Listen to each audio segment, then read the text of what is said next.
Two men stood on the scaffold. They had been convicted of high treason against the United States. One had beaten a tax collector and burned his house. The other had robbed the United States mail. The sentence was death by hanging.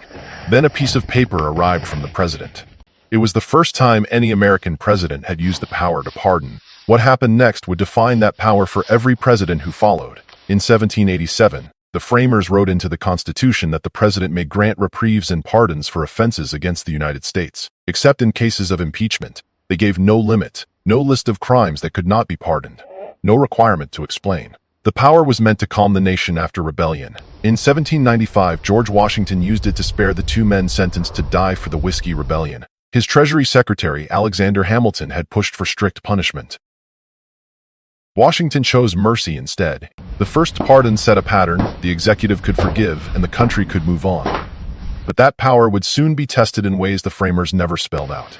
And the next test would come from a president who pardoned not two men, but an entire side of a civil war. After the Civil War, Andrew Johnson faced a nation split in two. He issued a broad amnesty in May 1865, pardoning most former Confederates who swore allegiance to the Union. High-ranking officers and officials were excluded at first, so were those who had mistreated Union prisoners. Johnson tied pardons to property. Generally, those who owned less than $20,000 and had not held high office could be restored. He kept granting more. By Christmas 1868, he had pardoned every remaining participant in the rebellion. To many in the North, it felt like betrayal. Radical Republicans in Congress believed he was too soft on the defeated South. To others, it was the only path to peace. The pardon had become a tool not just to forgive individuals, but to reshape the nation. At the time, no one could have known how far the courts would go to protect that tool. Congress had passed a law requiring a loyalty oath that blocked former Confederates from practicing law. When a pardoned Confederate senator from Arkansas challenged it, the Supreme Court sided with the president. In 1866, in ex parte Garland, the court ruled that the pardon power was not subject to legislative control. Congress could neither limit the effect of a pardon nor exclude any class of offenders.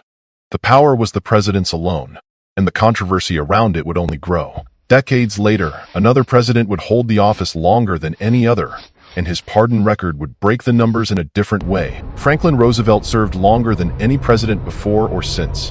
From 1933 to 1945, he granted 3,687 pardons. No other president has matched that number. Many involved Prohibition-era offenses. The law had changed. The courts were crowded. Clemency was one way to clear the backlog and ease transitions. Harry Truman would later grant 2,044 pardons, many for Selective Service Act violations.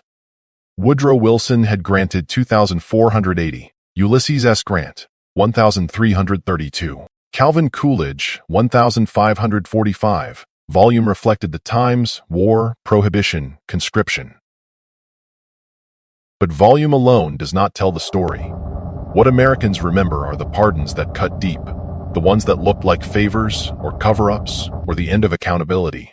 The Supreme Court had already said the power was without limit. In ex parte Garland, the court had written that a full pardon blots out the guilt so that in the eye of the law the offender is as innocent as if the crime had never happened. No court could reverse a pardon. No Congress could take it back. The only check was the judgment of the person in the Oval Office and the judgment of history. And the most remembered test of that judgment would come in 1974. On September 8, 1974, Gerald Ford announced he was pardoning Richard Nixon. Nixon had resigned 1 month earlier. No indictment had been filed. No trial had been held. Ford had told his press secretary only the day before. Ford said the pardon was for the good of the country to end the national trauma and let the nation move forward. He believed Nixon could not get a fair trial for many months, perhaps years, and that the country needed to move on. The reaction was instant and brutal.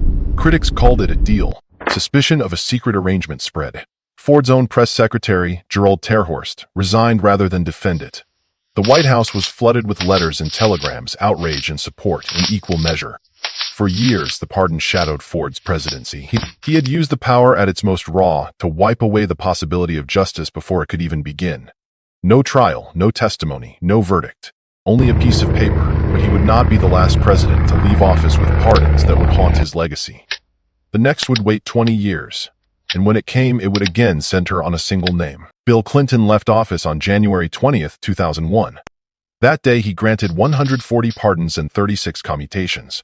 One name stood out: Marc Rich, a billionaire fugitive who had been charged with tax evasion, fraud, and illegal trading with Iran during the embargo. Rich had not set foot in the United States for years. His ex-wife had given heavily to Democratic causes and had visited the White House the night before the pardon. Congress opened investigations. The FBI and federal prosecutors looked into whether the pardon had been bought. Clinton defended it in an op-ed, citing his constitutional authority to grant pardons without limit. House and Senate hearings dragged on into the spring of 2001. No charges were ever brought. The controversy never fully faded. The pardon power had no check. No court could reverse it. And that was the point and the problem. What came next would show how differently presidents could choose to use that power. Some would use it rarely, some would use it in a flood, and one would use it in a way that would again put the pardon at the center of American politics. If you enjoyed this deep dive into the power of the pardon, like the video and subscribe for more weekly history breakdowns. Some presidents have used the power sparingly. George W. Bush granted 189 pardons in 8 years. His father, George H.W. Bush, granted only 74. Donald Trump granted 237 acts of clemency in 4 years, including 143 pardons and 94 commutations, among the lowest rates in modern history, until his final weeks. Then came a wave. On December 23, 2020, he issued 26 pardons in a single day. Roger Stone, Paul Manafort, Michael Flynn, men at the center of the Russia investigation, their convictions erased. Manafort's 7.5-year sentence was swept away. One senator called it rotten to the core.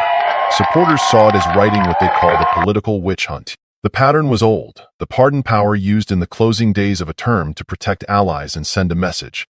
The scale and the targets made it impossible to ignore. But another pattern was already taking shape under the next administration. Joe Biden has gone the other way. In his first term, he granted more than 4,000 acts of clemency, pardons, commutations, remissions, more than any president before him. Many went to nonviolent drug offenders and others serving long sentences under older laws. The aim was to correct what his administration saw as past excesses in punishment. Barack Obama had granted 1,927 acts of clemency over 8 years, the highest of any president since Harry Truman, until Biden surpassed him. The numbers reflect a choice: use the power broadly to change outcomes for thousands, or use it rarely and make each grant a lightning rod. There is no consensus on which is right, and long before any of that, one president had used the pardon to try to heal a different wound. Jimmy Carter, on his first full day in office in January 1977, pardoned hundreds of thousands of men who had evaded the Vietnam draft.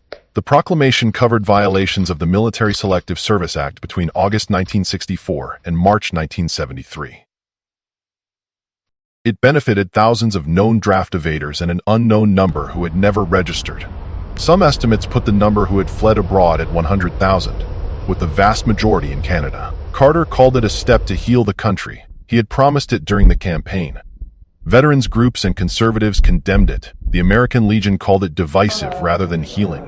Amnesty advocates wanted it extended to deserters and those with less than honorable discharges. Carter had excluded those. His press secretary predicted the pardon would anger or disappoint more than half of all Americans. The reaction proved how personal pardon could feel.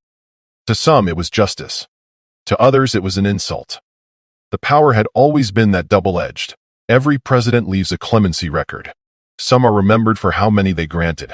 Some for how few. Some for a single grant that came to define their term. The numbers are a matter of public record. The motives are not. The framers gave the power in a single phrase. They did not say it had to be used wisely or fairly or in the light of day. They only gave it. And that gift has never been taken back. The Constitution does not say when to pardon or why or whom. It only says the president may. That silence has produced mercy and fury in equal measure. Washington spared rebels. Johnson pardoned an entire rebellion. Ford stopped the prosecution before it started. Clinton and Trump left office amid pardon storms. Biden has used the power on a scale no one else has. The record of every president is a record of that choice: who gets a second chance and who does not. The power is still unlimited. The debate is not. It applies only to federal crimes. It cannot touch impeachment.